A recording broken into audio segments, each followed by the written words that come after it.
Hello guys, आइए आज हम लोग अध्याय 7 समुद्र की गतियों के तीसरे एपिसोड में महासागरीय जलधाराएं या कह लीजिए ओशियानिक करंट के बारे में हम लोग अध्ययन करते हैं। आइए देखते हैं महासागरीय जलधाराएं या ओशियानिक करंट।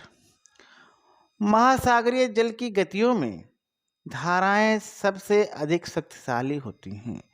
इनके द्वारा महासागरों का जल हजारों किलोमीटर तक बहा लिया जाता है।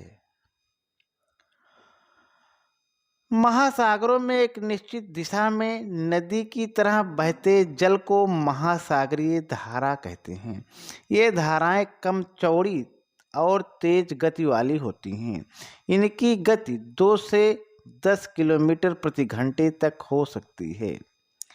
लेकिन कभी कभी महासागरों का जल एक चौड़े और धीमी गति से बहने वाले प्रवाह ड्रिफ्ट का रूप ले लेता है। इनकी गति 1 से 3 किलोमीटर प्रति घंटे होती है। आगे चल देखेंगे। महासागरों में धाराओं की उत्पत्ति पृथ्वी के घूर्णन, जल के तापमान और खारेपन में भिन्नता के कारण होती है। महासागरीय जल के तापमान के आधार पर सागरीय धाराएं 2 प्रकार की होती हैं, जिसमें पहला है गर्म जलधारा, इसे उष्ण जलधारा भी कह सकते हैं। दूसरा है ठंडी जलधारा। आइए देखते हैं सबसे पहले गर्म जल की धारा। गर्म जल की धारा क्या है, आइए जानने की कोशिश करते हैं। जो जलधाराएं भूमध्य रेखा से ध्रुवों की ओर बहती हैं, उनका जल गर्म होता है, अतः उन्हें गर्म जलधारा कहते हैं। इसी प्रकार ऐसी जलधाराएं जो ध्रुवों की ओर से भूमध्य रेखा की ओर बहती है, उनके जल का तापमान कम होता है, अतः उन्हें ठंडी जलधारा कहते हैं। जिसमें गर्म जलधारा और ठंडी जलधारा को हम लोग मानचित्र में देख करके समझ सकते हैं कि गर्म जलधारा को लाल रंग से और ठंडी जलधारा को नीले रंग से दिखाया गया है। हम लोग जानेंगे। आगे चलते हैं। हम लोग पहली जलधारा है गल्फ स्ट्रीम जलधारा। आइए देखते हैं गल्फ स्ट्रीम जलधारा। यह अटलांटिक महासागर की एक प्रमुख गर्म जलधारा है।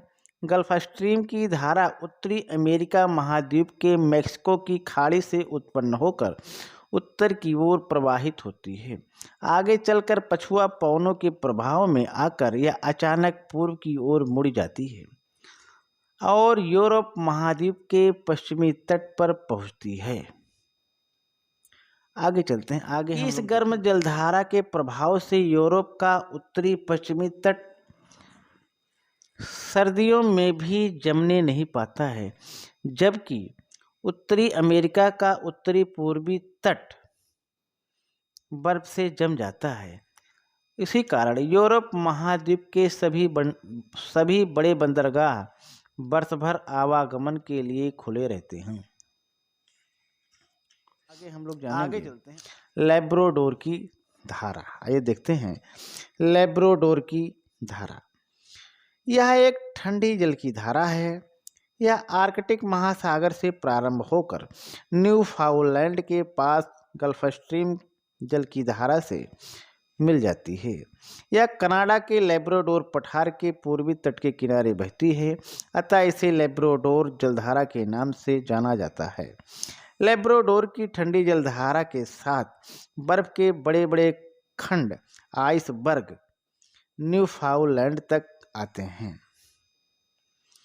आगे हम लोग जानने की कोशिश करेंगे कि क्यूरेशियो जल की धारा। आइए देखते हैं क्यूरेशियो की जल की धारा। प्रशांत महासागर में उत्तरी और दक्षिणी विषुवतीय धाराएं किस दिशा में बहती हैं? आइए इसे जानने की कोशिश करते हैं कि जब उत्तरी विषुवतीय जलधारा फिलीपींस के पास मुड़कर उत्तर की ओर बढ़ती है तो क्यूरेशियो जलधारा की उत्पत्ति होती है। यह एक गर्म जलधारा है। जापान तट के पास यह जलधारा पछुआ पवन के प्रभाव में आकर पूर्व की ओर मुड़ जाती है। यह जलधारा अटलांटिक महासागर की गल्फ स्ट्रीम जलधारा के समान है। यह एशिया महाद्वीप के पूर्वी तट से चलकर उत्तरी अमेरिका महाद्वीप के पश्चिमी तट पर पहुंचती है। यहाँ इसे कैलिफोर्निया की जलधारा के नाम से जाना जाता है। आगे चलते हैं। आगे हम लोग जानने की कोशिश करेंगे क्यूराइल की ठंडी जल की धारा। आइए देखते हैं क्यूराइल की जल की धारा। यह जलधारा आर्कटिक महासागर का ठंडा जल प्रशांत महासागर में लाती है। यह एक ठंडी जलधारा है। इसकी तुलना अटलांटिक महासागर की लैब्राडोर जल की धारा से की जाती है। जब यह क्यूरेशियो की गर्म जलधारा से मिलती है तो वहाँ पर कोहरा पड़ता है जो जलयानों के लिए हानिकारक होता है।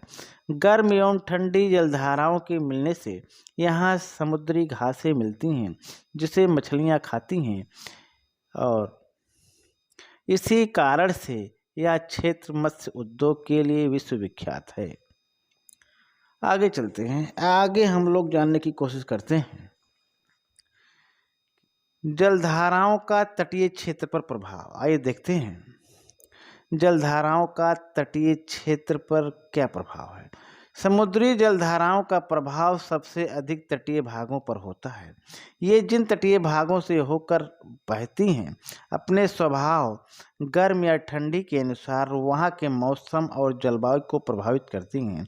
यह प्रभाव लाभप्रद तथा हानिप्रद दोनों प्रकार का हो सकता है।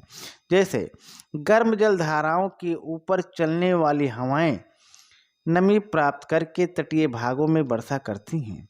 इसके विपरीत ठंडी जलधाराएं वर्षा रोकती हैं जिससे वहाँ मरुस्थलीय दशाएं पाई जाती हैं। नेक्स्ट है, आगे हम लोग जानेंगे कि गर्म जलधाराओं के प्रभाव के कारण ठंडे स्थानों के बंदरगाह साल भर खुले रहते हैं।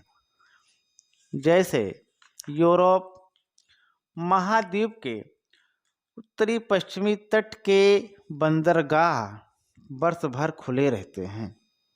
आगे है गर्म तथा ठंडी जलधाराओं के मिलने के स्थान पर कोहरा पड़ता है जिससे जलयानों की छत पहुंचती है। लेकिन मछलियों के लिए जलधाराओं का यह मिलन आदर्श स्थिति पैदा करता है क्योंकि यहाँ प्लैंकटन नामक घास उत्पन्न होती है जो मछलियों का भोजन है। ऐसे भागों में संसार के प्रसिद्ध मत्स्य केंद्र पाए जाते हैं। ठंडी जलधाराओं में बड़े बड़े हिमखंड आइसबर्ग बहते रहते हैं जिनसे टकराने पर जलयान क्षतिग्रस्त हो जाते हैं। और इस प्रकार से आज यहीं तक। बहुत बहुत धन्यवाद।